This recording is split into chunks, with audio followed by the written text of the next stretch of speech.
Ticket না পেয়ে প্রকাশ্যে সরব এবার দিলীপ পত্নী। নাম না করে একাধিক বিজেপি নেতাদের আক্রমণ করেছেন রিঙ্কু মজুমদার। রাজারহাট নিউ টাউনের বিজেপি প্রার্থী পীযূষ কানোরিয়াকে নিশানা করেছেন দিলীপ পত্নী। যাকে প্রার্থী করা হয়েছে তার বিরুদ্ধে আর্থিক কেলেঙ্কারির অভিযোগ রয়েছে। নতুনদের সুযোগ দেওয়া উচিত ছিল। একই পরিবার থেকে একাধিক সদস্যকে প্রার্থী করা হলো, এটা ঠিক নয়। প্রয়োজন হলে রাজনীতি ছেড়ে দেব হুঙ্কার দিয়েছেন রিঙ্কু মজুমদার। রিঙ্কু মজুমদার তিনি এসেছেন রাজ্য বিজেপি দপ্তরে। আপনি কখন এসেছেন এবং কি দেখলেন? আমাদের নিউ টাউন বিধানসভাতে যে ক্যান্ডিডেট হলো, মনে হয় আমাদের এখানে হয়তো বা সার্ভে হয়নি। এতগুলো বিধানসভা তো হয়তো এটা হয়তো স্কিড করে গেছে, কারণ এখানে যে ক্যান্ডিডেট হয়েছে তাকে কখনো দেখা গেছে টিএমসির সঙ্গে, কখনো দেখা গেছে বিজেপির সঙ্গে, প্লাস তার একটা ফিনান্সিয়ালি সে অ্যাকিউজড পার্সন আছে, ফিনান্সিয়াল স্ক্যাম আছে। সব ক্যান্ডিডেট ফাইনাল হয়ে গেছে। আমি আশা করছি না, যদি লজিক হয় সবার জন্য সমানভাবে অ্যাপ্লিকেবল হবে। তো বিশেষ কারো ক্ষেত্রে লজিকটা হচ্ছে না, আবার অন্যদের ক্ষেত্রে হচ্ছে। আর তারাও যখন নিজেদের পরিবারের জন্য 2-4টে টিকিট নিচ্ছে, তখন তাদেরও বোঝা উচিত ছিল যে আরেকটা পরিবার থেকেও আবদার দাবি এসছিল, প্রস্তাব এসছিল। তাহলে ভাই আমরা যখন 4-2 বা আমাদের রাইট হ্যান্ড লেফট হ্যান্ড আমাদের আরও টিম যখন হচ্ছে, পাতা নেই কত হয়েছে, রিলেটিভই বলে দিচ্ছি তো এতগুলো। 4 জন আছে এক পরিবার থেকে, আরেক পরিবার থেকে 2 জন আছে, তাদেরও রাইট লেফট হ্যান্ড আছে। তো তারাও কনসিডার করতে পারতো যে ঠিক আছে, মানে আমার হাজব্যান্ড তো কোনো সাধারণ কেউ নয়, সে তো অনেকটাই অনেক নেতা নেত্রী উনি বানিয়েছেন, নেতা নেত্রী মন্ত্রী অনেক উনি করেছেন। তো সে যখন বলেছিল যে তার ওয়াইফ তার থেকেও এগিয়ে ছিল, তো একটু কনসিডার করতেও পারতো, চাইলে করতে পারতো। নতুনদের প্রত্যেকবার নতুনদের সুযোগ দেওয়া উচিত।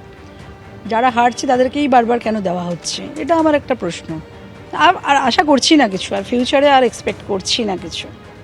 হয়ে গেছে, শখ আবদার ইচ্ছে চেষ্টা প্যাক আপ করে দিতে চাই। রাজনীতি ছেড়ে দেবেন? ওরমই ইচ্ছে আছে। পশ্চিম এশিয়ায় যুদ্ধের আঁচ, ক্রমাগত দাম বাড়ছে জ্বালানির। পেট্রোলের এলপিজি, প্রিমিয়াম পেট্রোলের পর এবার শিল্পক্ষেত্রে ব্যবহৃত ডিজেলের দাম বৃদ্ধি। অর্থাৎ একদিকে শিল্পক্ষেত্রে ব্যবহৃত ডিজেলের দাম যেরকম বেড়েছে, সেরকমই দাম বেড়েছে উচ্চমানের পেট্রোলের। শিল্পক্ষেত্রে ব্যবহৃত ডিজেল অর্থাৎ ইন্ডাস্ট্রিয়াল ডিজেল লিটার প্রতি 21 টাকা 92 পয়সা বৃদ্ধি পেয়েছে। 87 টাকা 67 পয়সা থেকে লিটার প্রতি দাম বেড়ে হয়েছে 109 টাকা 59 পয়সা। আর প্রিমিয়াম পেট্রোল লিটার প্রতি 2 টাকা 9 পয়সা বেড়েছে, নতুন দাম 114 টাকা 95 পয়সা। শিল্পক্ষেত্রে ব্যবহৃত ডিজেলের দাম বৃদ্ধির ফলে জিনিসপত্রের দাম বৃদ্ধির সম্ভাবনা।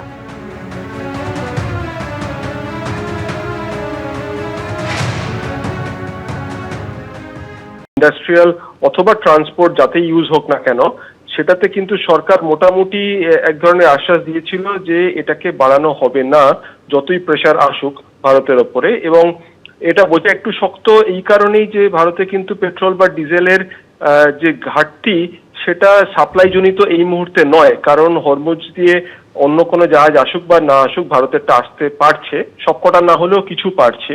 সেটার উপর চাপ পড়লে যে সবসময়তেই দাম বাড়বে এটা একেবারে নিশ্চিত একটা আউটকাম।